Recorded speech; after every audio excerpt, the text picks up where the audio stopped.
మధురం మధురం నీ వాక్యం నా త్రోవకు దీపం నీ వాక్యం. యేసునామంలో మీకు శుభములు సమృద్ధిగా కలుగునుగాక. మధురం నీ వాక్యం అనే కార్యక్రమానికి స్వాగతం. ఈరోజు మనం దేవుడు నాటిన నీతి వృక్షంలు అనే అంశం 28వ భాగం ధ్యానించుకుందామండి. మధురం మధురం నీ వాక్యం నా త్రోవకు దీపం నీ వాక్యం. ఈరోజు ఆమోసు 5 దర్శనములు అనే అంశం అండి. నిన్నటి దినాన ఆమోస్ ప్రవక్త యూదా నుంచి ఉత్తర ఇజ్రాయెల్కి వెళ్ళి అక్కడ ఇజ్రాయెల్ ప్రజలకి రాజుకి కూడా సందేశాన్ని ఇస్తాడండి. అప్పుడు ఆ సందేశాన్ని బట్టి అక్కడ మరి బేతేల్ అన్నమాట, ఉత్తర ఇజ్రాయిల్లో యూదాకి పైన వెంటనే ఉంటుంది. అక్కడ బంగారు దూడను ఆరాధిస్తున్నారనమాట. మొదటి యెరోబాము ఈ దూడల్ని పెడతాడండి, 2 గుడులు కట్టిస్తాడనమాట. ఇజ్రాయెల్ ప్రజలు పాస్కా పండుగకి క్రిందకి వచ్చి యూదాకి ఆ దేవాలయంలో ఆరాధిస్తూ ఇంకా దావీదు సంతతి వాళ్ళనే రాజుగా కోరుకొని నన్ను చంపేస్తారేమో అని మొదటి యెరోబాము సొలొమోను యొక్క సేవకుడు, దేవుడు రాజు చేస్తే అతడు ఇంకా బంగారు దూడల్ని చేయించి ఆ 2 దూడలకి గుడులు కట్టించి, ఒకటి బెతెల్లో ఒకటి దానిలో, వీళ్ళే మన దేవుళ్ళు, వీళ్ళనే ఆరాధించండి. అబ్రహాం పిల్లలండి. రాజు మొదటి యెరోబాము అలా చేస్తాడు. ఈ 2వ యెరోబాము వచ్చేసరికి బాగా డబ్బు, యుద్ధంలో గెలుస్తాడు. యోనా ప్రవక్త ద్వారా దేవుడు చెప్తారనమాట. ఈ 2వ యెరోబాముని గురించి 2వ రాజుల గ్రంథం 14వ అధ్యాయం అండి. ముందు అది చదవాలి, అప్పుడే మనకు అర్థమవుతుంది అనమాట. ఇంకా తర్వాత వీళ్ళ పతనం కూడా మనం ఇప్పుడు చూస్తామండి. ఆమోసు ప్రవక్త వెళ్ళి అక్కడ చెప్తూ ఉన్నప్పుడు, ప్రవచిస్తూ ఉన్నప్పుడు దేవుడు అతనితో దర్శనాల ద్వారా మాట్లాడతారండి.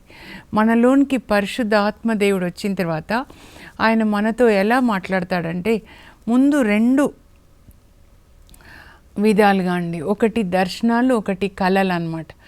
దర్శనాలు అంటే మనం ప్రార్థన చేస్తూ పరిశుద్ధాత్మతో నింపబడతాం, స్తుతి చేస్తూ మనం నిద్రపోం, లేచి ఉన్నప్పుడే ఒక దర్శనం అన్నమాట, అలా చూపిస్తారు. కళలు అంటే మనం నిద్రపోవాలి, శరీరం నిద్రపోతుంది కానీ ఆత్మ నిద్రపోదు కదండి. పరిశుద్ధాత్మ మన లోపల, మన ఆత్మలో ఉన్నారు కదా. సో పరిశుద్ధాత్మ మన ఆత్మతో కళల ద్వారా మాట్లాడతాడనమాట. మనం చూసాం పాత నిబంధనలో యోసేపు కళలు కన్నాడు.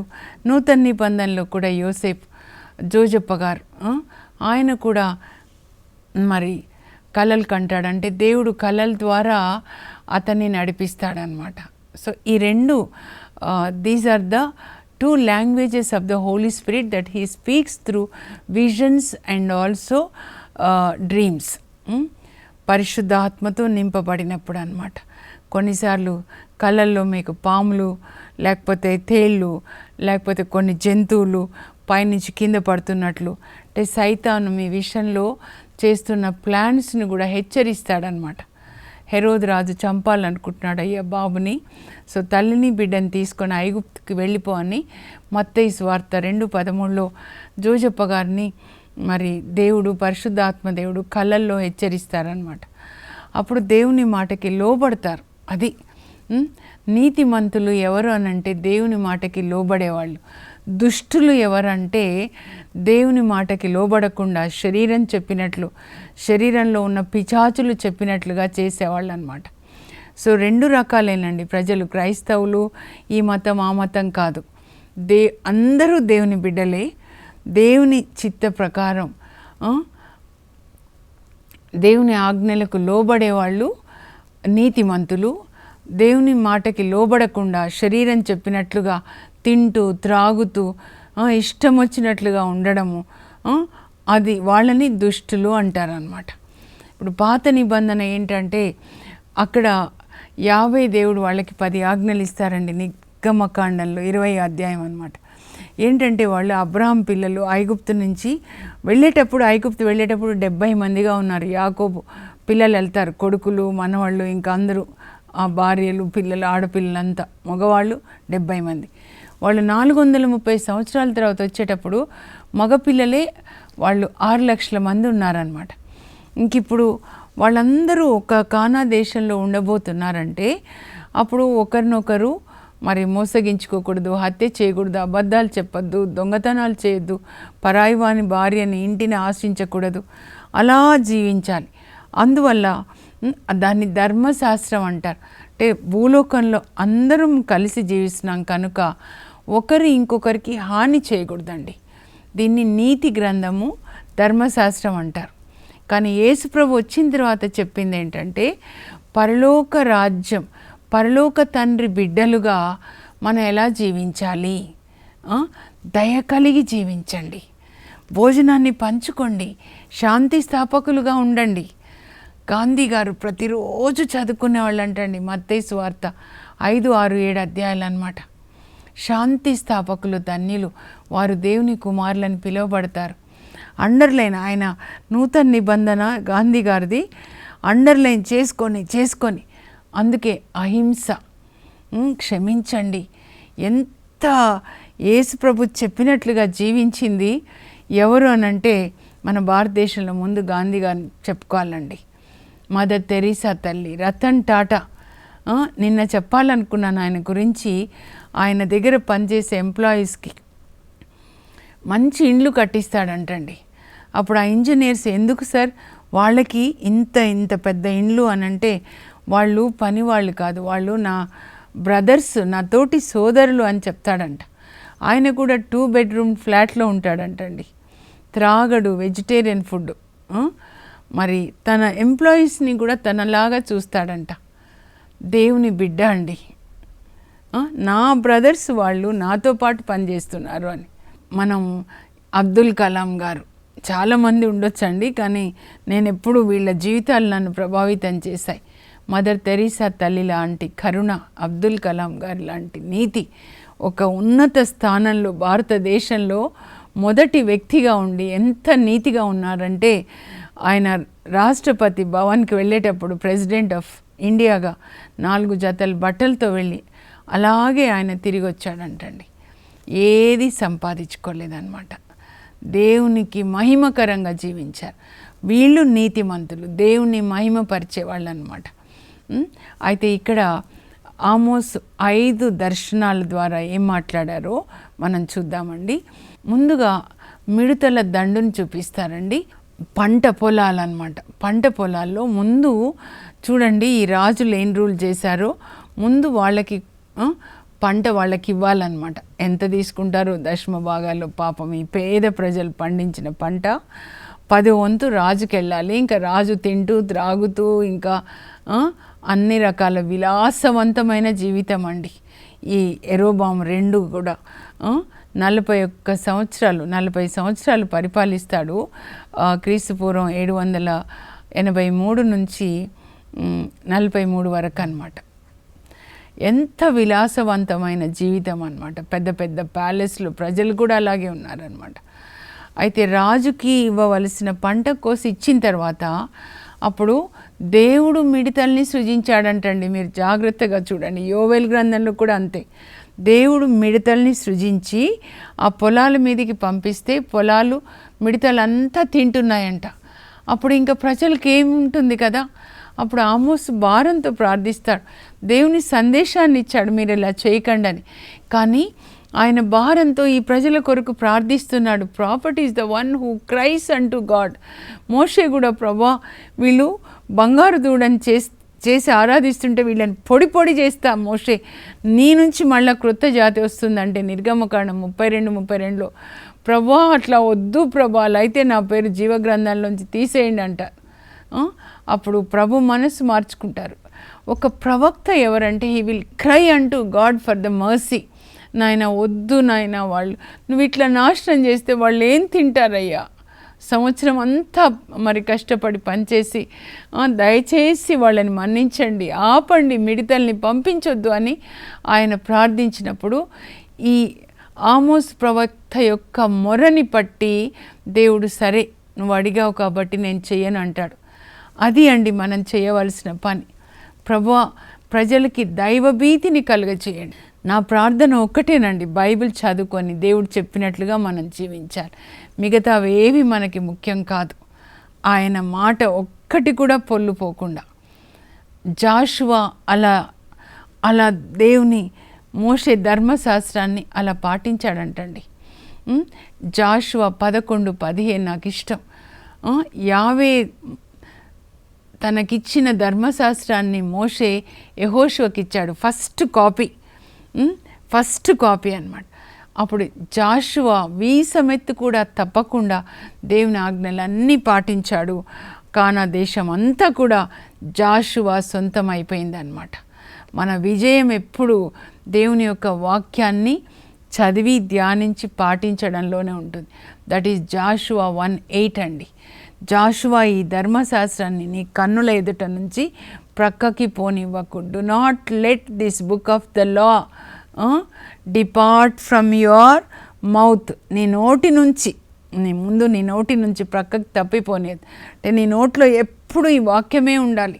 మీ పరలోక తండ్రి వలె మీరు కనికరాన్ని కలిగి ఉండండి. దయామయులు ధన్యులు, వారు దేవుని దయను పొందెదరు. తన భోజనంను పేదలతో పంచుకొని కరుణామయుడు దేవుని దీవెనలు పొందుతాడు. మీ దేవుడు పరిశుద్ధుడైనట్లే మీరును పరిశుద్ధులై ఉండండి. నీ కన్నులు పావురంలాగా ఉండాలి. నీ నాలుక నుంచి దేవుని యొక్క దేవుని వాక్యం తేనెలాగా రావాలి.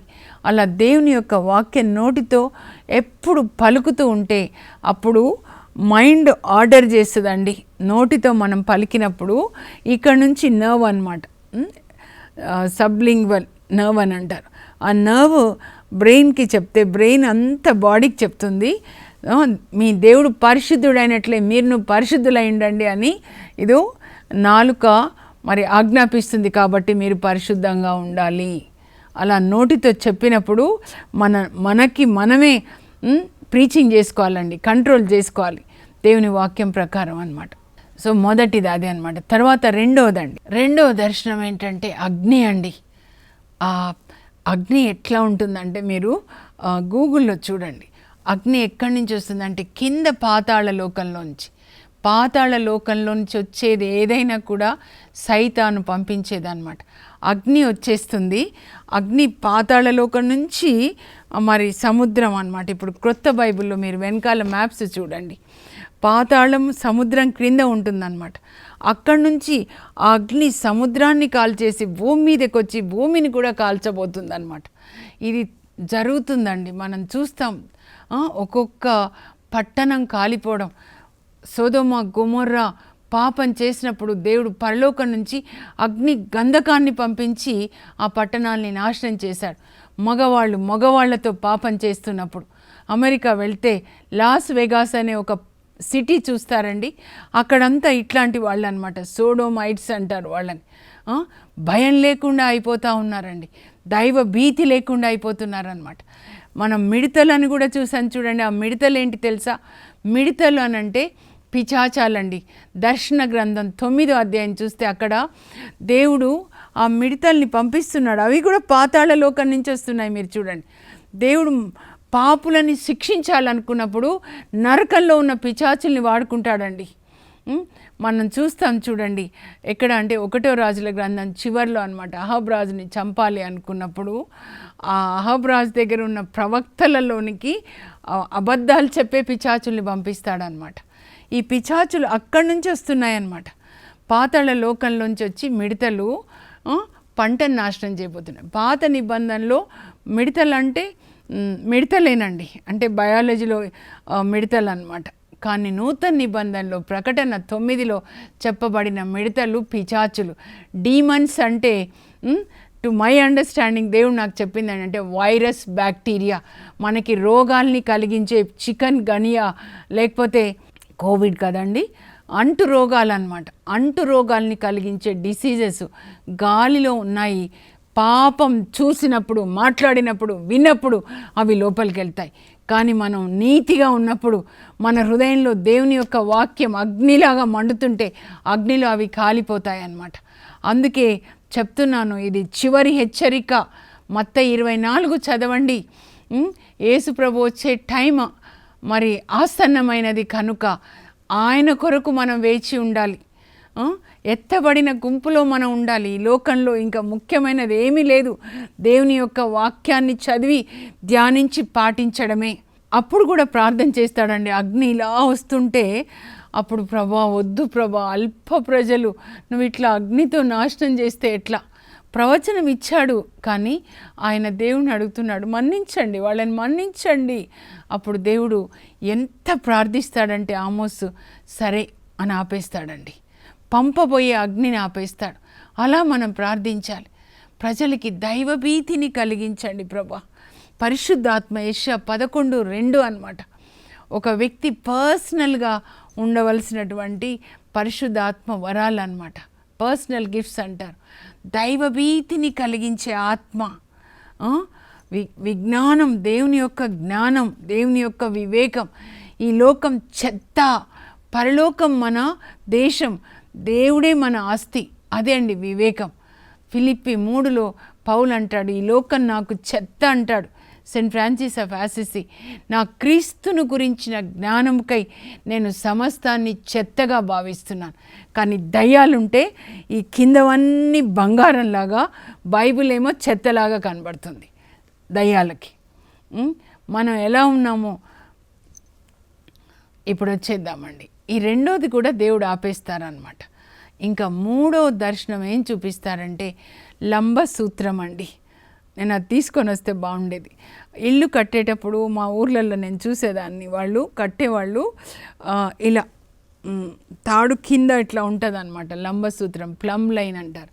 దేవుడు గోడను చూపిస్తారు, దాంతో ఇలా దాన్ని కొలుస్తూ ఉంటే ఇలా చూస్తాడు. ఎట్లా ఉందంటే ఆ గోడ వంకరగా ఉందన్నమాట. దాంతో ఆ లంబసూత్రంతో గోడ ఎట్లా కట్టాలని కడతారు కదా, కరెక్ట్గా అట్లా ఇంత ఎత్తు ఇంత వెడల్పని. కానీ ఆ లంబసూత్రంతో గోడని కొలిసినప్పుడు దేవుడు అది సరిగ్గా లేదు, గోడ వంకర టింకరగా ఉందన్నమాట. అప్పుడు ఆమోస్ అడిగితే ఏంటి ప్రభా దీని అర్థం అంటే, ఈ ప్రజలు కూడా వంకర టింకరగా ఉన్నారు, నీతి మార్గాన్ని తప్పి అధర్మ మార్గంలో వెళ్తున్నారు, అవినీతిలో వెళ్తున్నారు, కనుక నేను వీళ్ళని నాశనం చేయక మానను. ఇంకా నువ్వు నాకు ప్రార్థన చేయొద్దు, ఆ యెరోబాము రాజుకి చెప్పు నేను ఆయన వంశాన్ని నాశనం చేస్తానని, ఈ ప్రజల్ని నేను శత్రు రాజుకి అప్పగిస్తానని చెప్పు, నేనేం చేస్తానన్నానో అది చేస్తానని చెప్పు అని. ఇంకా నీవు నన్ను బ్రతిమలాడకు, నేను మనసు మార్చుకోను, అంత పాడైపోయినారు వీళ్ళని చెప్తాడనమాట. ఎప్పుడండి? క్రీస్తు పూర్వం 931 నుంచి ఇప్పుడు 755 అనమాట.